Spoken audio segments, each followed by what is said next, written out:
आप सब लोगों का बहुत बहुत शुक्रिया। आज आप लोग समय निकाल के यहाँ पे आए।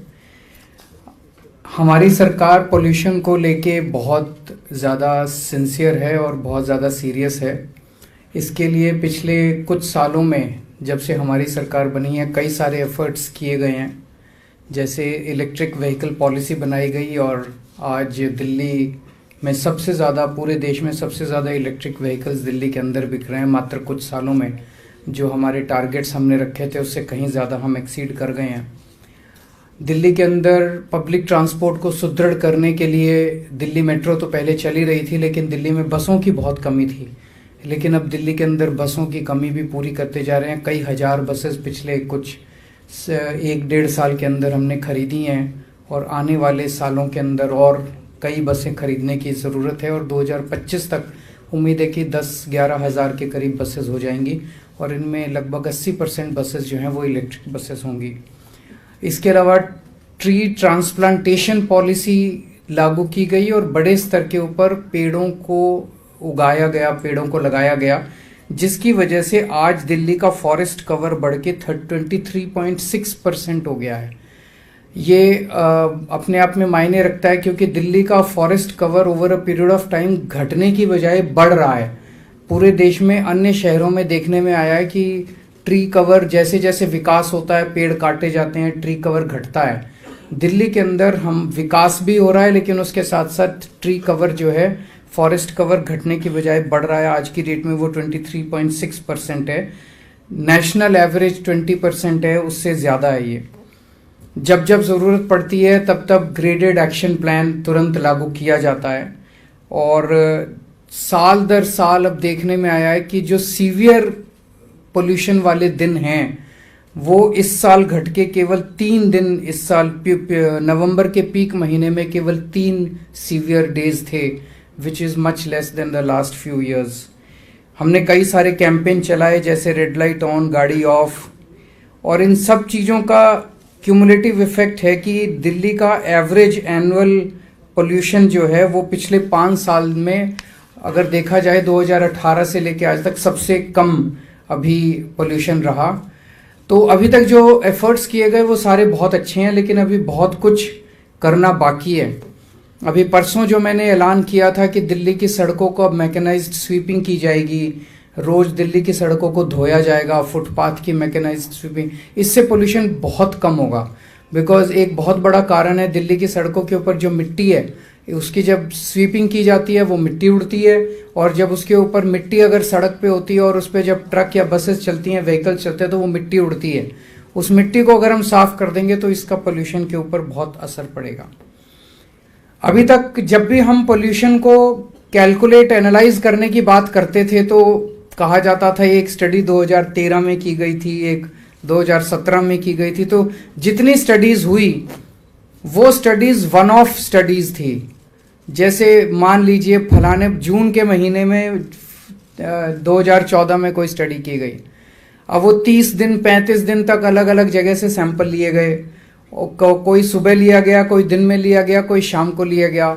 उन सबको मिला के एक स्टडी की गई और उस स्टडी के आधार पे सारी सरकार की पॉलिसीज अभी तक बनी, जो कि बिल्कुल गलत है। अभी जैसे शर्मा जी ने दिखाया आपको कि एक एक घंटे के अंदर पोल्यूशन के कंपोनेंट्स बदल रहे हैं। 8 बजे पोल्यूशन के कारण कुछ और थे, 9 बजे पोल्यूशन के कारण कुछ और थे, सोमवार को पोल्यूशन के कारण कुछ और हैं, मंगलवार को पोल्यूशन के कारण कुछ और हैं। तो जब तक हम पोल्यूशन के सोर्सेज को रियल टाइम बेसिस पे कैलकुलेट करके एनालाइज नहीं करेंगे, तब तक कोई भी पॉलिसी डिसीजन जो है वो सब गलत होंगे। सो अभी शर्मा जी ने कुछ बताया, मैं भी इस पर कमेंट करूंगा।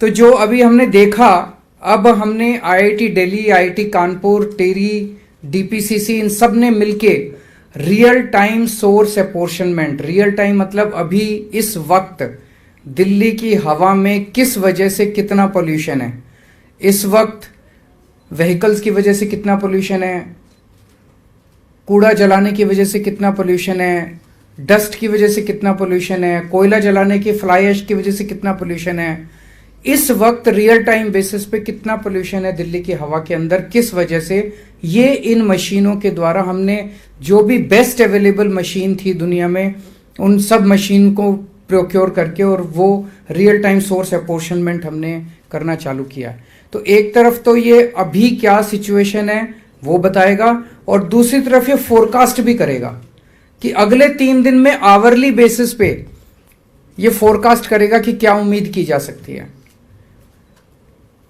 और ये एक तरह से पिछले 1-1.5 साल से तो शर्मा जी और उनकी टीम काम कर रहे हैं। मैं उनको बधाई देना चाहता हूं कि वो यहां तक पहुंचे।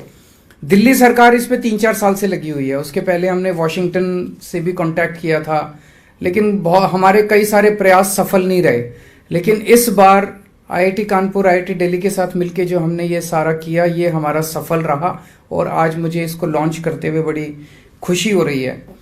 तो जैसे मैंने बताया, ये हमें बताएगा कि व्हीकल्स की वजह से कितना है, डस्ट की वजह से कितना है, बायोमास बर्निंग की वजह से आवरली बेसिस पे ये हमें बताएगा, जिसकी वजह से हम कदम उठा सकते हैं। पता चलता है कि मान लीजिए किसी एक वार्ड के अंदर डस्ट की वजह से ज्यादा है, तो पता करेंगे कि वहां डस्ट किस वजह से उड़ रही है, उस डस्ट को कंट्रोल करने की कोशिश की जाएगी। पता चलता है कि किसी वार्ड के अंदर इंडस्ट्रियल एमिशंस ज्यादा हैं, तो वहां पे इंडस्ट्री को ठीक करने की कोशिश की जाएगी। तो हम specific area wise micro level पे जाके करेक्टिव स्टेप्स ले सकते हैं। इसमें यह भी पता चलता है कि दिल्ली के अंदर का कितना है और दिल्ली के बाहर का पोल्यूशन कितना है। अभी हम देख रहे थे, जैसे वो वाला अगर एक स्लाइड निकाल दे,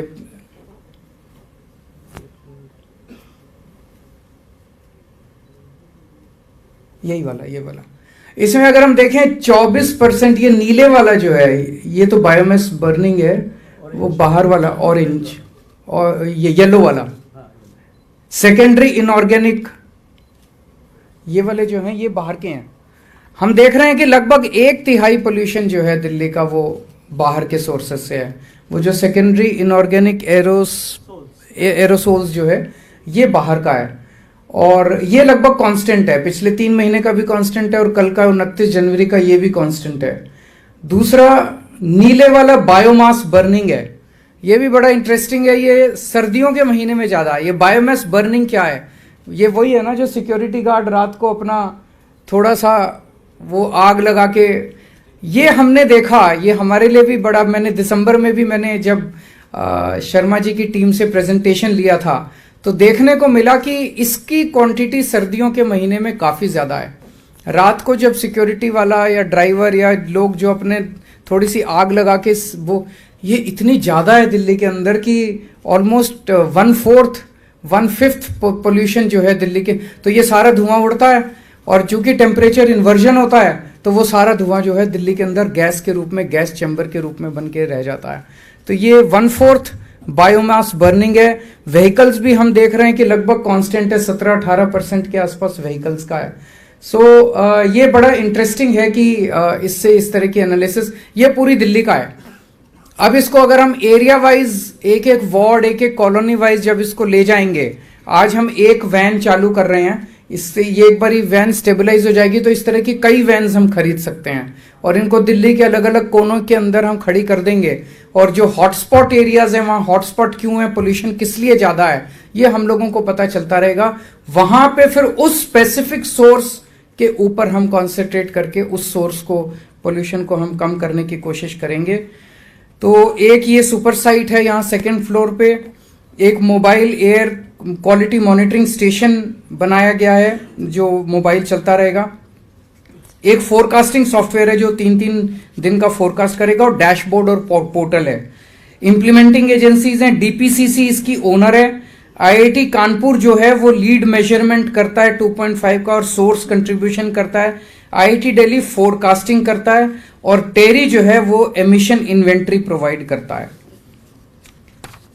तो मैं शर्मा जी की पूरी टीम को बहुत बहुत बधाई देना चाहता हूं। हमारे एके सिंह साहब जो सेक्रेटरी हैं और इनकी अध्यक्षता में, इनकी लीडरशिप में सारा ये प्रोजेक्ट किया गया। पहली बार कर रहे हैं देश के अंदर। तो अभी जैसे फोन दिखाना, आज का सुबह का हमने निकाला था ये सुबह का मेरे पास आया था, मैं आपको थोड़ा सा बताना चाहूंगा। जैसे आज सुबह 8 बजे दिल्ली के बाहर के सोर्सेज का 35% पोल्यूशन था, बायोमास बर्निंग का 26% था और व्हीकल्स का लगभग 35% था। मोटा मोटा ये था। 9 बजे बाहर वाला 35% से घट के 29% हो गया। बायोमास बर्निंग उतना ही रहा और व्हीकल्स जो है वो 35% से घट के 26% हो गया और अदर सोर्सेज 11%। 10 बजे बाहर वाला उतना ही रहा, बायोमास बर्निंग जो है वो 0 हो गया। तो 10% तक जो लोग अपना छोटे छोटे लगा के बैठे हुए तो वो सब अपने शायद दफ्तर चले गए, वो सारी आग खत्म हो गई। तो जो बायोमास बर्निंग 26% था 8 बजे, वो 10 बजे तक 0% हो गया बायोमास बर्निंग। व्हीकल्स का उतना ही रहा जितना सुबह था। तो ये बड़ा इंटरेस्टिंग है कि जिस तरह से हम इसको आवरली बेसिस पे एनालाइज करके और हमें एग्जैक्ट पता चल जाता है कि कहाँ किस वजह से पोल्यूशन है। सो मैं समझता हूँ कि इससे हमें पोल्यूशन को कंट्रोल करने में काफ़ी मदद मिलेगी। अगर आपके कोई क्वेश्चंस हैं तो आप पूछ सकते हैं। सारी चीजों में बार-बार यही निकल के आ रहा है कि वेहिकुलर पोल्यूशन जो है वो सबसे बड़ी जड़ बना हुआ है। कम है, आप देखिए सब चीजों में जड़ बना हुआ, बार-बार वो आ जाता है, दिक्कत आती है। इसलिए आप ऑड इवन भी लेके आए, पोल्यूशन में दिक्कत। नहीं, एक मिनट। आज 8 बजे 35% पोल्यूशन व्हीकल्स की वजह से था। 9 बजे 25% पोल्यूशन व्हीकल्स की वजह से था। 10 बजे 30% पोल्यूशन व्हीकल्स की वजह से था। व्हीकल्स का है लेकिन उतना सिग्निफिकेंट नहीं है जितना हम अपने दिमाग में सोचते हैं। तो जैसे 10 बजे का लूं तो 36% पोल्यूशन दिल्ली के बाहर का है, 30% पोल्यूशन बायोमास नहीं 30% पोल्यूशन व्हीकल्स का है, 22% अदर्स है। तो इसको अब जब और डिसएग्रीगेट करेंगे, एरिया वाइज जाएंगे, तो एरिया वाइज जाने से ये तो पूरी दिल्ली का हो गया। एरिया वाइज जाने से हो सकता है कुछ एरियाज हो जहां पे व्हीकल्स का ज्यादा हो, जैसे ट्रैफिक जैम है कहीं पे मान लीजिए, या बॉटलनेक्स हैं ट्रैफिक के, वहां हो सकता है व्हीकल्स का ज्यादा होगा, कहीं पे व्हीकल्स का कम होगा। तो एरिया वाइज माइक्रो डिसएग्रीगेट करके माइक्रो लेवल पे फिर हम जब स्टेप्स उठाने चालू करेंगे तो एक सटीक तरीके से पोल्यूशन के ऊपर हम वार कर पाएंगे। अभी जो हम करते थे कि 2014 की ये स्टडी थी, 2017 की ये स्टडी थी, उस स्टडी का कोई मतलब नहीं था। आप देख रहे हो कि किस तरह से घंटा दर घंटा पोल्यूशन के सोर्सेस बदल रहे हैं, कारण बदल रहे हैं। सर, स्वीपिंग और डस्टिंग की जो बात कर रहे हैं, क्या लगता है इससे जो 2.5 है उसको कंट्रोल किया जाए? PM10 पे ज्यादा असर पड़ेगा डस्ट का। शर्मा जी, खासतौर से जब गर्मियों में ये पोल्यूशन बहुत ज्यादा होता है, तो गर्मियों में जब आप इसको कंटिन्यू करेंगे तो गर्मियों का पोल्यूशन लेवल भी इसकी वजह से ये पूछ रहे हैं कि डस्ट जो है उसकी वजह से PM10 पे ज्यादा असर पड़ेगा, PM2.5 पे? PM10 पे ज्यादा PM10 पे ज्यादा असर पड़ेगा, वो पार्टिकल्स मोटे होते हैं।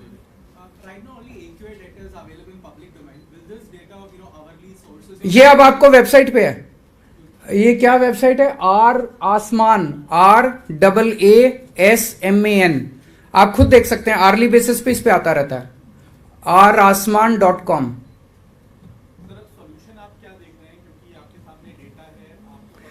जैसा मैंने बताया अभी, इट इज टू अर्ली। जैसे मान लीजिए किसी वार्ड के अंदर पता चला कि इंडस्ट्रियल इमिशन ज्यादा आ रहा है, तो वहां पे देखना पड़ेगा कि आसपास जो इंडस्ट्रियल एरिया है वो इसका मतलब कारण है। कहीं पे पता चला कि व्हीकल का पोल्यूशन ज्यादा आ रहा है, इसका मतलब कोई व्हीकल के बॉटलनेक्स हैं, वहां फ्लाईओवर बनाने की जरूरत है, या वहां पे कोई और यू टर्न देने की जरूरत है ताकि व्हीकल के बॉटलनेक्स को हटाया जा सके। तो अभी ओवरऑल एग्रीगेटेड पोल्यूशन के डेटा के बेसिस पे जब पूरी दिल्ली की पॉलिसी बनाते थे वो गलत था। दिल्ली में अलग अलग जगह पोल्यूशन के अलग अलग कारण हैं, वो कारण आइडेंटिफाई करके उस एरिया के उस सोर्स को खत्म करना पड़ेगा, तो एग्रीगेट लेवल पे पोल्यूशन दिल्ली का कम हो जाएगा। Thank you.